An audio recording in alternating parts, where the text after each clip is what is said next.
নমস্কার, আমি বিপ্লব সরকার।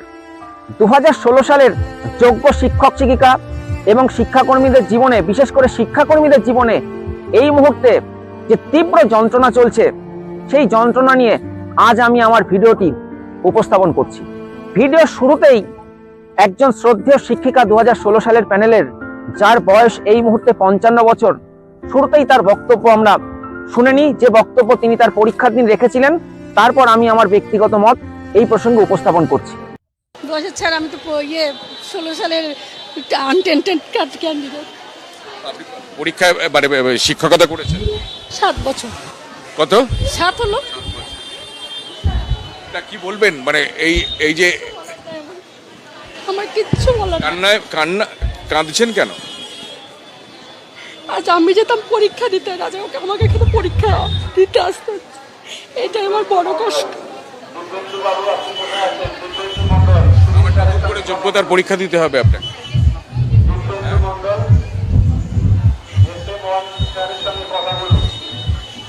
কোথায় চাকরি করতেন?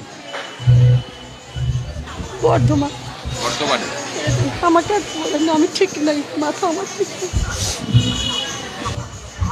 এবার ভরসা পাচ্ছেন? পড়া হয়নি কিছু, এই বয়সে পড়াশোনা হয়নি। 55 বছর বয়স, আর পড়া হয়নি। কত বয়স? 55। তার বক্তব্য তো শুনলেন, পাশাপাশি চোখের জলও দেখলেন। এই মুহূর্তে এই শ্রদ্ধেয় শিক্ষিকার বয়স 55 বছর। আর মাত্র 5 বছর পর মাথা উঁচু করে সম্মানের সঙ্গে তিনি অবসর গ্রহণ করতেন। অথচ বিনা অপরাধে আমাদের দেশের বিচার ব্যবস্থা ওনাকে সহ আরো বহুজনকে চরম শাস্তি দিলেন। যেদিন তার পরীক্ষার গার্ড দেওয়ার কথা ছিল, সেই দিন তাকে আমাদের দেশের মহান বিচার ব্যবস্থা পরীক্ষার্থী বানিয়ে দিলেন। বাক কমিটির রিপোর্ট, সিবিআই তদন্ত সহ যত ধরনের তদন্ত হয়েছে, তাতে যিনি অযোগ্য বলে প্রমাণিত হননি, অর্থাৎ যিনি নিজের মেধা এবং শ্রমকে সম্বল করে এই চাকরিটি অর্জন করেছিলেন, কিন্তু এক কলমের খোঁচায় তার চাকরি কেড়ে নেওয়া হলো। একটা সময় পর্যন্ত আমি ভাবতাম আমাদের দেশের বিচার ব্যবস্থার সঙ্গে যারা যুক্ত, তারা উচ্চ প্রতিভা সম্পন্ন, উচ্চ মেধা সম্পন্ন এবং মানবিক গুণাবলী সম্পন্ন। কিন্তু সাম্প্রতিককালের কিছু রায় দেখে আমার এই ধারণা ভেঙে খান খান। আমার এখন বর্তমানে মনে হচ্ছে এই বিচার ব্যবস্থার সঙ্গে অনেকেই যুক্ত আছেন যারা নিম্ন মেধা সম্পন্ন, অর্থাৎ বিচার ব্যবস্থায় হয়তো নিম্ন মেধারও চাষ হয়ে থাকে।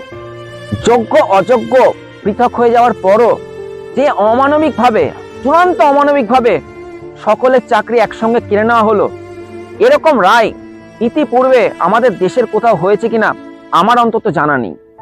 এই রায় অনুযায়ী আমাকেও তো বলতে হয়, তাহলে এই যে দিল্লি হাইকোর্টের একজন বিচারপতির বাড়ি কোটি কোটি টাকা পাওয়া গেল, তাহলে 2016 কেসের রায় অনুযায়ী আমাকেও তো বলতে হয়, তাহলে একজন বিচারপতির বাড়ি যদি কোটি কোটি টাকা পাওয়া যায়, তাহলে সব বিচারপতির বাড়ি কিরকম কোটি কোটি টাকা পাওয়া যাবে? কিন্তু আমি বিচার ব্যবস্থার সঙ্গে যুক্ত নই, বিচার ব্যবস্থার সঙ্গে দূর দূরান্তের আমার কোনো সম্পর্ক নেই। তবু আমার যুক্তিবোধ, ন্যূনতম যুক্তিবোধ এটা বলে যে একজন বিচারপতির বাড়ি কোটি কোটি টাকা পাওয়া গেলে সকলে তার মতো দুর্নীতিগ্রস্ত হয় না। বহু ভালো বিচারপতি আছেন। তাহলে এক্ষেত্রে যেমন আমি একজন সাধারণ বোধবুদ্ধি সম্পন্ন মানুষে এটা বুঝতে পারলাম, কিন্তু সেখানে একজন বিচারপতি, প্রধান বিচারপতির মতো মানুষ, যাদের আমরা একটা আলাদা সম্মানের চোখে দেখতাম, সেখানে যোগ্য অযোগ্য পৃথক হয়ে যাওয়ার পরও কিভাবে সকলের চাকরি কেড়ে নেওয়ার মতো এরকম একটা অমানবিক রায় তিনি দিতে পারেন, আজ পর্যন্ত আমার এই ক্ষুদ্র মস্তিষ্কে ঢুকলো না। এই যে কলকাতা হাইকোর্টের একজন বিচারপতি, যিনি নিজেকে ভগবান বলে মনে করতেন এবং সমাজের বহু মানুষও তাকে সেই ভগবানের আসনটি দিয়েছিলেন, তাকে আমরা কি দেখলাম?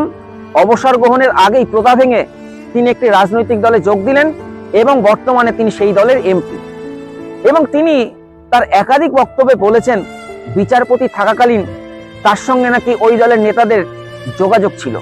তাহলে তিনি বিচারপতির চেয়ারে বসে যে রায়গুলো দিয়েছিলেন, সেটা কি পক্ষপাত দুষ্ট মুক্ত হওয়া সম্ভব? কেন এর বিরুদ্ধে তদন্ত হবে না যে তিনি বিচারপতি থাকাকালীন যে রায়গুলো দিয়েছিলেন, সেই রায়গুলো ঠিক ছিল কিনা? কেন এর বিরুদ্ধে তদন্ত হবে না? কেন সুপ্রিম কোর্টের একাধিক বিচারপতি অবসর গ্রহণের সঙ্গে সঙ্গে বড় বড় পদ পান? কোন জাদু বলে তারা এই পদ পান? এই প্রশ্ন তো আমি সহ আরো বহুজনের মনে রয়েছে। কেন হাইকোর্টের যে বিচারপতির বাড়িতে কোটি কোটি টাকা পাওয়া গেল, কেন তাকে হাত করা পরিয়ে, কেন তাকে জেলে পাঠানো হবে না? আইন নাকি সকলের জন্য সমান, তাহলে আজ পর্যন্ত তার কি শাস্তি হয়েছে আজও তো আমরা জানতে পারলাম না। আবার 2016 সালের প্যানেলের একজনেরই মাত্র চাকরিতে একজনকে বহাল রাখা হয়েছে, তার নাম সোমা দাস।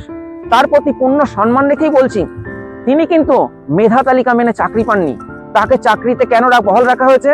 কারণ তিনি ক্যান্সার আক্রান্ত। তাহলে যে মানুষটা মেধা তালিকা অনুযায়ী চাকরি পায়নি তার চাকরি বহাল থাকলেও ক্যান্সার আক্রান্ত হওয়ার কারণে, অথচ এই প্যানেলে বহুজন আছে যারা কিন্তু মেধা তালিকা মেনে চাকরি পেয়েছেন এবং তারা ক্যান্সার আক্রান্ত, তাদের চাকরি থেকে তাড়িয়ে দেওয়া হলো। কি ধরনের বিচার এটা? তাহলে যে মানুষটা আপনার প্যানেল অনুযায়ী চাকরি পেল না, মেধা তালিকা অনুযায়ী চাকরি পেল না, তার চাকরি বহাল থাকলো ক্যান্সার আক্রান্ত হওয়ার কারণে, অথচ আরো বহুজন যারা প্যানেল মেনে চাকরি পেলেন ক্যান্সার আক্রান্ত, তাদের চাকরি কেড়ে নেওয়া হলো। কি ধরনের বিচার এটা? এক যাত্রায় পৃথক ফল। কিসের বিচার ব্যবস্থা, কিসের বিচারপতি? একজন গণতান্ত্রিক দেশের নাগরিক হিসেবে এই প্রশ্নগুলি কি তোলার অধিকার আমাদের নেই? অবশ্যই আছে, তাই জন্য এই প্রশ্নগুলো তুললাম। বলতে পারেন এই যে 9 মাস ধরে যোগ্য শিক্ষাকর্মীরা বেতন পাচ্ছেন না, এই যে তারা জীবন্ত লাশে পরিণত হয়েছেন, তাদের সন্তানদের ন্যূনতম খাবার পর্যন্ত কিনে দিতে পারছেন না, এর দায় কি বিচার ব্যবস্থার নেই? অবশ্যই আছে, এই দায় বিচার ব্যবস্থাকেও নিতে হবে। কেন যোগ্য অযোগ্য আলাদা হয়ে যাওয়ার পর সকলের চাকরি কেড়ে নেওয়া হলো, এই দায় বিচার ব্যবস্থাকেও নিতে হবে। পরিশেষে আমি ভগবানের কাছে প্রার্থনা করি, এই যে যোগ্য শিক্ষক শিক্ষিকা এবং শিক্ষাকর্মীদের জীবনে এই যে চূড়ান্ত অন্ধকার, আমি নিশ্চিত অন্তত যারা আমরা দুর্নীতির সঙ্গে কোনোভাবেই যুক্ত নই, অন্তত আমি নিশ্চিত খুব দ্রুত এই অন্ধকার কেটে তাদের জীবনে নতুন সূর্যের উদয় হবেই হবেই হবেই।